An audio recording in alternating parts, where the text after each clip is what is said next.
Neye ihtiyacı var? Ne problemin var? Qardaş, birinci qrup əriləm. İşləmə qabiliyyətim yoxdur. Yəni, işləyə bilmirəm.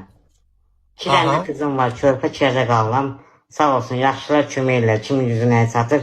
Torpaq Ben almaq indi Instagram'a da sen için video attım. Bununla bağlı ki yardım köyüyle video çektim, paylaştım ki Instagram'da video çok bakılır.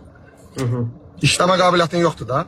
Yox, birinci qrup əriləm, Ben qardaş. qəhbən oğlu arba sikebilirsən, ha uşaq 9 lirəmsə sikim arbadı bu.